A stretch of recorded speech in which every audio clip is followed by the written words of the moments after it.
Have you ever felt the sky weep? Not with rain, but with a sorrow so vast. It settles over a whole town, a silence that screams.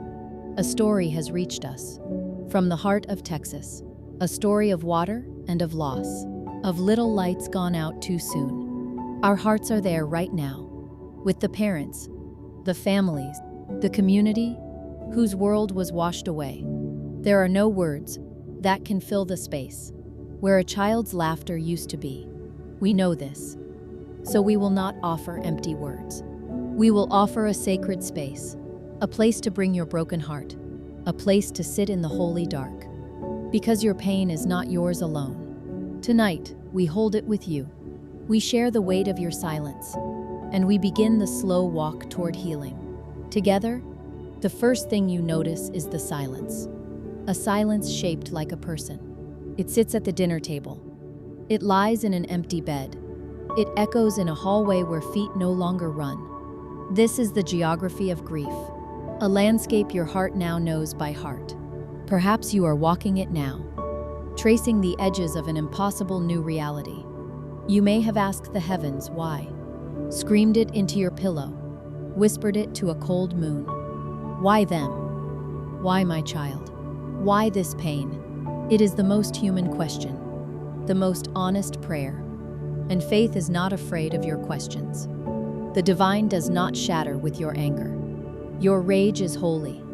It is the sound of a love so fierce that it cannot comprehend its own loss. Maybe you're feeling this right now, a deep, hollow ache in your chest, a place where a bond was torn from its root. Doctors cannot see this wound. Friends cannot fully understand it. But it is the most real thing you own. They will tell you to be strong. What does that even mean? When every part of you feels broken, strength right now is not holding it together. Strength is allowing yourself to fall apart. In a safe space, in the arms of a God who understands tears. You do not have to perform your grief or make it look dignified for others. You are allowed to be messy. You are allowed to be undone. Grace meets you exactly where you are, not where you think you should be. Have you ever cried silently, unnoticed? In the shower, where the water can hide your tears. In the car, where the music can drown the sound. In the middle of the night, when the world is asleep, and the weight of memory is all you have. If this touched you, know you are not alone. Every tear is seen. Every silent cry is heard in the heart of eternity. The world moves on so quickly. The news cycle changes. The neighbors stop bringing food. But for you, time has fractured. There is the world before and the world after, and you are learning to breathe in the after. This is a lonely pilgrimage, but you do not walk it by yourself. Imagine for a moment all the other parents, across time, across the world, who have known this same path, whose arms have also felt this empty. Their spirits walk beside you. They understand the language of your sighs. Though this story began with a flood in Texas, this river of sorrow flows through many lands. It has touched so many homes. Perhaps your storm was not a flood. Perhaps it was a fever, an accident, a diagnosis that stole the breath from your lungs. The name of the storm does not matter. The wreckage it leaves behind is the same. And in that wreckage, you are asked to survive. What a cruel request. What an impossible task. But your spirit is still listening, even if it's from a great distance. Even if it feels numb and tired and done, it is listening. Let's speak to that spirit now, gently, without demand. You are not broken beyond repair. You are wounded, deeply wounded. A wound of love.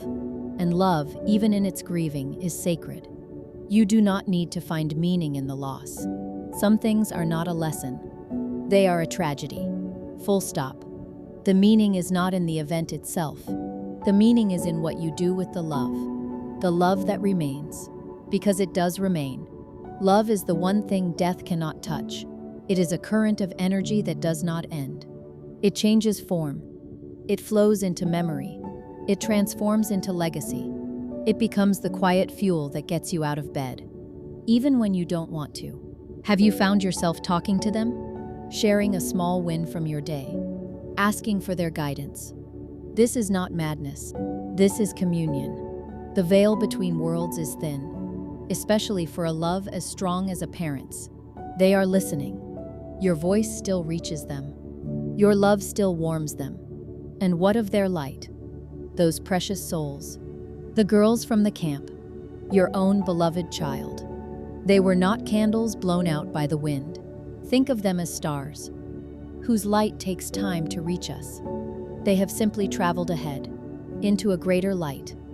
Their laughter is not gone. It is part of the music of the universe now. Their energy is not lost.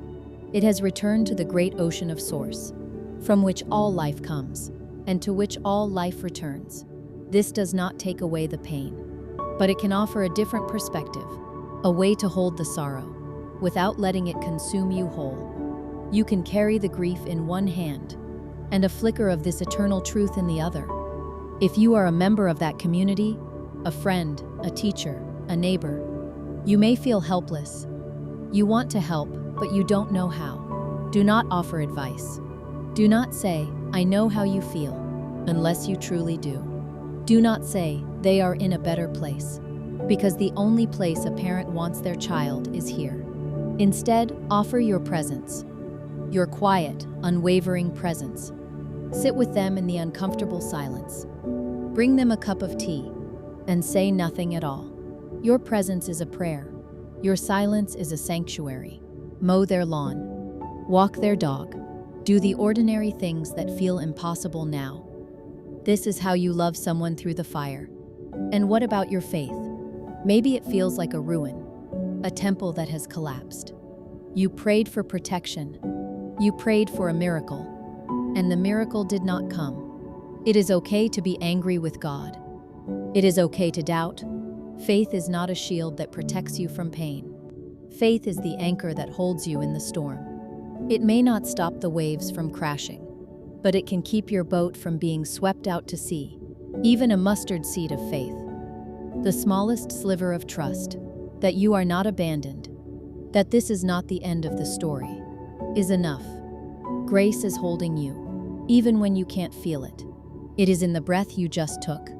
It is in the sunrise that still came this morning. It is in the face of a friend who sits with you. It is in the memory of a perfect, ordinary day, with the one you miss so much. Your inner temple has not been destroyed. It has been consecrated by sorrow.